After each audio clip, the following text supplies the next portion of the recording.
Hi everyone, today we are looking at a question like this. Now, as you can see over here, it says that at 8:30 a.m., Alex left city X. Okay, so this is the first part of the sentence. What I want to do is I want to show, okay, that I have a timeline over here, and Alex is over here, and this is city X, and he travels towards city W. So we have the second part of the sentence. Once you're done, you might want to even write down that this is 8:30 a.m. I think this is also an important information at a constant speed. So this part is very important. What does it mean to say constant speed? It means that the speed doesn't change. Okay, so throughout the whole process of traveling towards city W, the speed doesn't change. Okay, so now in sentence number 3, it says that 1 hour later, what happens? Calvin started traveling from city X on the same road. Okay, so Calvin is over here. We can put C over here. 1 hour later, which means to say it's already 9:30 a.m. Okay, so where do you think Alex would be? Because you can't expect Alex to stay, idle, right, throughout the 1 hour. So Alex has already traveled to here, and this is 9:30 a.m. All right, and as you can see over here, that is the time Calvin started to go. All right, so what happened was this: Calvin overtook Alex at 12:30 p.m. So from 9:30 all the way to 12:30 p.m., this is at 12:30 p.m. Okay, so Alex has already traveled for 1 hour in the first part of the journey, and in the second part of the journey, we go 10:30, 11:30, 12:30, so that is 3 hours. So we can just put it over here.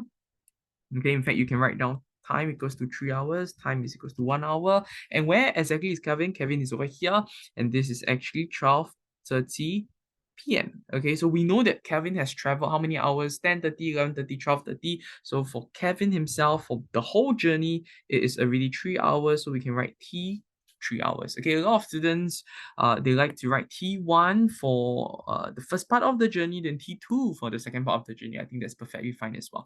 Now, so once we are done with this, we can move on to sentence number 3. As you can see over here, it says that the speed at which Kevin was traveling at was 18 kilometers faster than Alex. And I think this is very true. And in fact, it's very commonsensical. Why is that so? Because the reason why Kevin was able to overtake Alex, even though Kevin started later, is simply because Kevin is faster. So you all have to understand that when speed increases, time reduces. And when speed reduces, time increases, right? So you think about it, if I'm running faster, which means to say my speed increases, the time that I take to finish a particular journey will be shorter.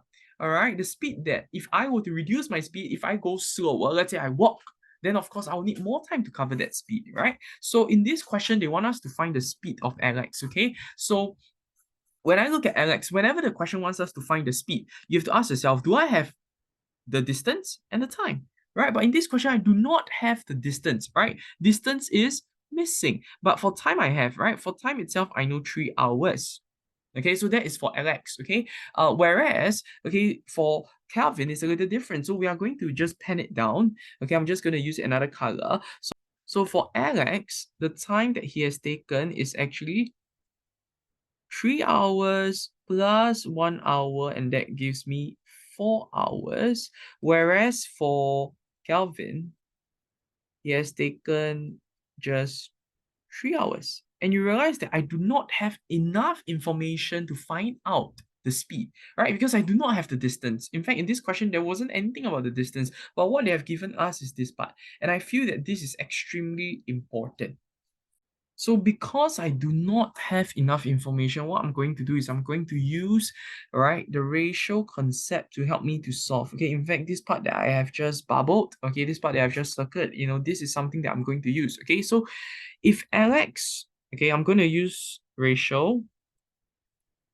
The time of Alex and Kevin is in this ratio, 4:3. Now, when I see something like that, it means that the speed for Alex is to Kevin will be inverse, will be opposite. What do I mean? It means that if Alex were to use 4 units, that means his speed will be lesser. And then for Calvin, if he were to use 3 units of time, that means his speed will be more. Right? Because he uses lesser time, that means he has traveled more, right? That is for Calvin. So when you see this, right, what you can see is this, right? Is that the difference. Okay, the difference in speed is actually 1 unit. And what exactly is this 1 unit? 1 unit is actually close to 18 kilometers per hour. Now they want us to find the speed of Alex. So we cast our eyes onto the speed of Alex, and we know that that's 3 units. So when I do 18 times 3, I realize that my answer has to be 54 kilometers per hour. Okay, and this is my answer for this question.